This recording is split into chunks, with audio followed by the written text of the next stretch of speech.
ఓం శ్రీ మాత్రే నమః. ఓం గురుభ్యో నమః. ఓం శ్రీకృష్ణాయ నమః. అందరికీ నమస్కారం అండి. మాఘపురాణం 30వ అధ్యాయం అండి. ఇక ఈ మాఘపురాణంలో ఇదే చివరి అధ్యాయం అండి, కాబట్టి అందరూ శ్రద్ధగా వినండి. వీడియోలోకి వెళ్ళే ముందే మొదటిసారి మా ఛానల్ చూసినట్టయితే లైక్ చేయండి, షేర్ చేయండి, సబ్స్క్రైబ్ చేసుకొని పక్కన బెల్ ఐకాన్ ఉంటుంది, దాన్ని ట్యాప్ చేసి ఆల్ బటన్ క్లిక్ చేస్తే నేను చేసే ప్రతి వీడియో మీకు నోటిఫికేషన్గా వస్తుంది. మాఘపురాణం 30వ అధ్యాయం గురుపుత్రిక కథ. మంగళదాయిని సర్వమంగళ మాఘమాస స్నాన ప్రభావం చే పూర్వము యొక్క గురుపుత్రిక బ్రాహ్మణ పుత్రిక పాప విముక్తి అయి తన భర్తతో హరి సాన్నిధ్యాన్ని నందింది అని శివుడు పార్వతీదేవితో పలికాను. అప్పుడు పార్వతీదేవి, స్వామి, ఆ బ్రాహ్మణ పుత్రిక ఎవరు? ఆమె చేసిన పాపమేమి? మాఘమాస స్నానం వల్ల పాప విముక్తి నందిన కథ ఏమిటి? వివరంగా చెప్పండి అని పలికాను. దేవి వినయానికి పూర్వము సౌరాష్ట్ర దేశమున బృందాకరము అనే గ్రామము సుదేవనుడు అనే బ్రాహ్మణుడు ఉండేవాడు. అతడు సదాచారవంతుడు, వేదశాస్త్ర పండితుడు. అతని శిష్యులు చాలామంది ఉండేవారు. వారు గురుసేవ చేస్తూ విద్యాభ్యాసం చేస్తూ ఉండేవాడు. ఆ సుదేవుని సర్వాంగ సుందరి అయిన కుమార్తె ఉండేది. పొడవైన కేశాలతో, చక్కని ముఖంతో, చక్కని కనుముక్కు తీరులో ఆమె మిక్కిలి మనోహరంగా ఉండేది. ఈటి కుమార్తెను ఎవరికిచ్చి వివాహం చేయగలనని అతడు విచారిస్తూ ఉండేవాడు. ఒకనాడు సుమిత్రుడనే శిష్యుడు సమిదలు, దర్భలు మొదలైన వాటి కోసం గురువు పంపగా వెళ్ళాడు. బంతితో ఆడుకుంటున్న గురుపుత్రిక కూడా సుమిత్రుడిని వెంబడించి వెళ్ళింది. సుమిత్రుడు చాలా దూరమే పోయి అరణ్యంలో ఒక జలాశయం చూశాడు. ఆ చెరువు గట్టున ఎత్తైన చెట్లు ఉన్నాయి. నీరు నిర్మలంగా మనోహరంగా ఉంది. పద్మాలు వానిపై వాలెను. తుమ్మెదలు ఉండేను. అనేక వర్ణములుగా ఉన్నవి. కలువలు, జల సంచారము చేయు జల ప్రాణులు, విహారము మొదలైన వానిచ్చే సరస్సు మనోహరంగా ఉండేను. కోకిల గుంపుల కట్టి మధుధ్వనులు చేయుచుండెను. చిలుకలు, గోరింకలు నేర్చిన మాటలు పలుకుచున్నవి. ఎత్తైన చెట్లు కప్పబడిన ఆ ప్రదేశము చాలా ఏకాంతంగా ఉంది. గురుపుత్రిక ఆ చెరువులోని నీరు తాగి అచ్చట వృక్షమునుకున్న పండ్లు తిని ఒకచోట కూర్చుండెను. సుమిత్రుడు ఆమెపై మనసు పడి, ఓయి మనుష్య, సంచారం లేని ఏకాంతప్రాయ ప్రదేశంలో నాతో కలిసి సుఖపడాలని ఉంది.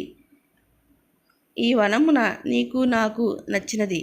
మనిద్దరం ఇక్కడే పడుచువారము. మన కలయిక సుఖప్రదమగును. ఆలస్యం చేయవద్దు. రమ్ము. నా శరీరం దూది కంటే మెత్తగానున్నది. నీకు మరింత సుఖమునిచ్చును. రమ్ము అని వ్యామోహంతో తనివి తీరా దగ్గరికి తీసుకుని కౌగిలించుకుని రమ్ము రమ్ము అని పిలిచాను. సుమిత్రుడు మంచిదానా, నీ వీట్లో నీ మాట దురాచార పూరితమైనది. నీవు వివాహం కాని బాలవు, నాకు గురుపుత్రికవు. మనము సోదరులము. నీవు మన్మథ పరమవశురాలవై ఇలా అనుచితముగా పలుకుచున్నావు. నేను నీతో రమింపజాలను. నేను మాటను సూర్యచంద్రుల సాక్షిగా చెప్తున్నాను. ఇట్టి పాపము చేసిన మనిద్దరము చిరకాలం నరకవాసం చేయవలసి ఉంటును. కావున ఇంటికి పోదుము, రమ్ము. గురువుగారు మనకై ఎదురు చూచుందురు. ఆలస్యమైనచో నిన్ను దండింపవచ్చును. సమిదలు, దర్భలు మునుగు వారిని గొనిపోదు రమ్ము అని పలికెను. గురుపుత్రిక ఆ మాటలు విని, ఓయి కన్యారత్నము, సువర్ణము, విద్యాదేవత, అమృతము సవయముగు చెంతకు చేరినప్పుడు వదులున్నవాడు మూర్ఖుడు. ఒకరినొకరు కౌగిలించుకున్నాక సుఖపడినందక నేనిట్టి రాను. నేను ఇచ్చటనే నా ప్రాణమును విడిచెదను. నీవు ఇంటికి తిరిగి వెళ్ళి, నేను రానిచో మా తండ్రి నిన్ను శపించును. నేను నీతో సుఖింప ఈ శరీరము వదలను. ఇచ్చటనే ఈ శరీరం విడిచెదను. నీ వెట్టికి పోవు, దీని ఫలితం అనుభవించుము అని నిష్ఠూరంగా మన్మథావేశంతో మాట్లాడాను. సుమిత్రుడు ఏమీ చేయాలో తెలియని స్థితిలో ఉండి చిరావకదుడై గురుపుత్రిక కోరిక తీరుష్టగా అంగీకరించాను. వారిద్దరూ పద్మాలతో, పుష్పాలతో, ఎగురుటాకులతో మధ్య మన్మథశయ్యను తీర్చుకుని మనోహరమైన వాతావరణంలో యథేచ్ఛ సుఖాలను అనుభవించిరి. వారిద్దరూ తృప్తిపడిన తరువాత సమిధలును మునుగు వాణ్ణి తీసుకుని గ్రామంకు బయలుదేరి గురు శిష్యులు తెచ్చిన సమిధలు మునుగు వాణ్ణి చూచి ఆనందం పడెను. పుత్రికను చూచి నీవు చాలా అలసినట్లున్నావు, మధుర ఆహారము తిని విశ్రాంతి తీసుకోమని లోనికి పంపాను. ఆమె అట్లనే చేశాను. తండ్రి ఆమెను కాశ్మీరు దేశం ఒక బ్రాహ్మణునికిచ్చి వివాహం చేశాను. కొంతకాలంకు ఆమె భర్త మరణించి వర్తను కోల్పోయి నేలపై పడి దుఃఖించుచున్న కుమార్తెను చూడలేక సుదేవుణ్ణి మిగిలి దుఃఖించాను. అయ్యో, సుగమునానందం వలసిన వయసులోనే బాధాకరమైన వైద్యం కలిగినది ఏమిటి? ఈమెకి ఎట్టి బాధను కల్పించిన ఆ బ్రహ్మ ఎంత మూర్ఖుడో కదా అని పలు విధాల దుఃఖించుండెను. ఇట్లు సుదేవుని వాని భార్య దుఃఖించుండగా దృఢవుత్రుడు యోగి ఆ ప్రాంతం దిగుచు సుదేవుని వద్దకు వెళ్ళి, జ్ఞానస్వరూప, నీ దుఃఖమును ఏమి కారణము చెప్పుము, నీ దుఃఖము పోగొట్టెదను, ధైర్యము చెప్పుము. సుదేవుడు తన దుఃఖముగా చెప్పి మరలా దుఃఖించను. యోగి సుదేవుని భార్య పుత్రికలను చూచి క్షణకాలము ధ్యానయోగం నందుండి పలికెను. ఓయి వినుము, నీ కుమార్తె పూర్వజన్మకు క్షత్రియులకు జన్మించినది. వ్యభిచారినే చెడు ప్రవర్తన కలిగి ఉండెను. సౌందర్యవతి యవ్వనవతి అగు ఆమె తను జారుల మాటలు విని తన భర్తను వధించాను.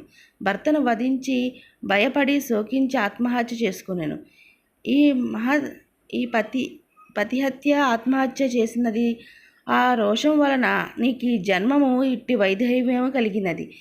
ఇటు ఈమె పవిత్రమైన వంశమును ఎట్లు జన్మించినదాయని నాకు సందేహం రావచ్చు. దానికి కారణం కలదు. ఈమె తన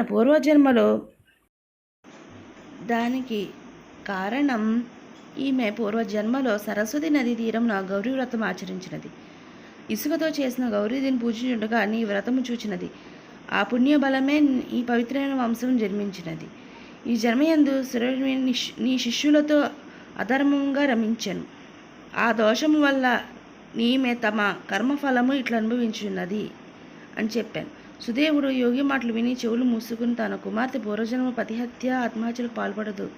ఈ జన్మలో కన్యాయి సోదరతుల్యుడైన తన శిష్యులతో రమించుట విని మరింత దుఃఖించాను. యోగి నమస్కరించి, తండ్రి, నా కుమార్తె చేసిన పాపమును చేసిన పోవును.